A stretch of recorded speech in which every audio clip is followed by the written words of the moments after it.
Want to shift to this. Former Bears offensive coordinator Mike Martz. Remember him? He's in the news.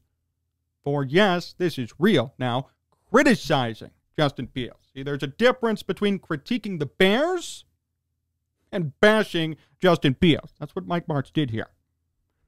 Well, Fields is a guy that makes a lot of mistakes and is not particularly accurate at times.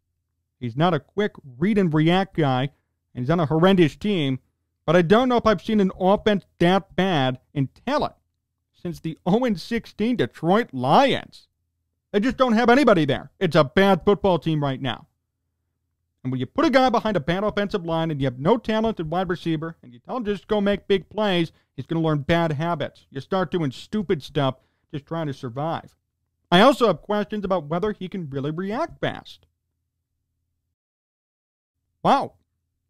Talk about the balls on Mike Martz, the guy who drove out a couple of key players from the Bears, including Jason McKee, by the way. And also had his issues with Jay Cutler. Not to discredit Martz, he's been in the league for a long time. The Greatest Show on Turf did great back in 2002. But I don't know if Mike Martz understands what he's talking about here. Yes, Justin Fields has bad habits. Yes, he's young. Yes, there are issues. But there are some positives, too. Good runner, decent pocket awareness, good long ball, strong arm, agile, quick, strong in general. There are good things about Justin Fields here. To say that he makes a lot of mistakes is stupid. It's not his fault he's making all these mistakes. And then he goes on to talk about the offensive line. Goes on to talk about how there's little talent around him. Then who's responsible for the mistakes? Is it the bad talent around him, which are causing the mistakes, or is it Justin Fields? Oh, wait. He completely contradicted himself in this statement. And it made for just a stupid quote to be actually published in a real article. Doesn't he have a PR guy or something? This quote makes no sense. It goes back and forth. There are problems with Justin Fields, don't get me wrong. But to then come around and say he makes tons of mistakes, well, you just said, too, the team around him sucks. Which is it? He's towing the line. He's going back and forth on this. He's not being decisive. And that makes this entire statement hogwash to me. Makes it stupid. Why do I even have to listen to it? This deserved the reaction it got. Not a negative reaction. Lots of people not happy with that statement. And that's okay. That is justified to me. That's justified. I'd be pissed too.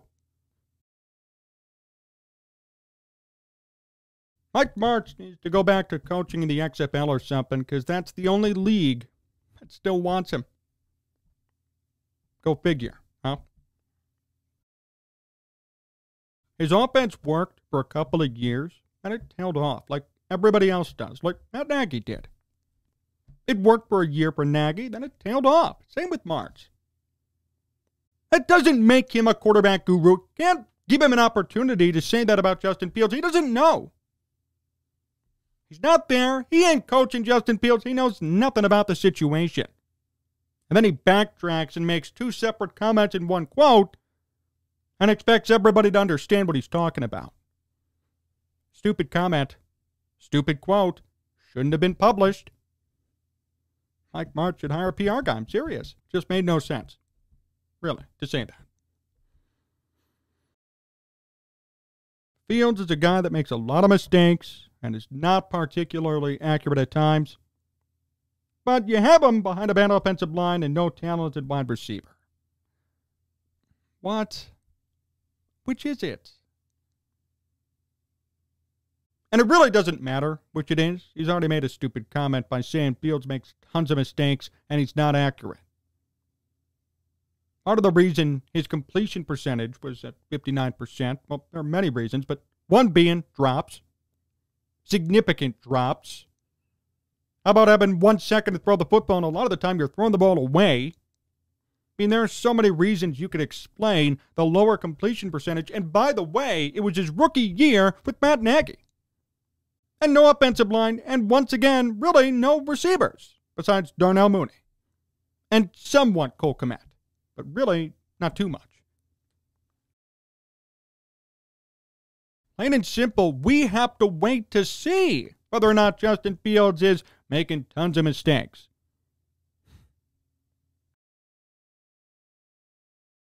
We have to wait and see.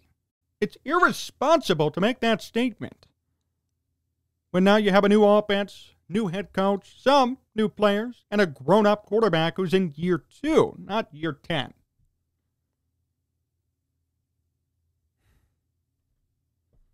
Mike Martz from the top rope trying to make news. He did a good job, and he got a crappy reaction and response, deservedly so in this case. Here's a situation where you look at the context and just scratch your head. It made no sense to make that statement. He was stirring the pot for no reason. And as for all of us, we cannot evaluate Justin Fields until we see him play with a new offense and some new personnel. Even after this season, I'm willing to give him some leeway. Because guess what? These wide receivers he's playing with, this offensive line to an extent he's playing with, is still not good enough for him. He needs better. So we need to take time in evaluating him, not just saying he makes tons of mistakes and he sucks. Out of all people, Mike Martz should understand that. But apparently, he'd rather make stupid headlines than put on his thinking cap for just a minute and understand what he was talking about. Thanks for watching today's show here at Peapod TV and YouTube. Really appreciate the time. Remember, subscribe to the channel, like the video, set up notifications so you don't miss a thing. If you want to find all of my articles, podcasts, interviews, and social media links, head on over to sportstalkchicago.com. So long, everyone.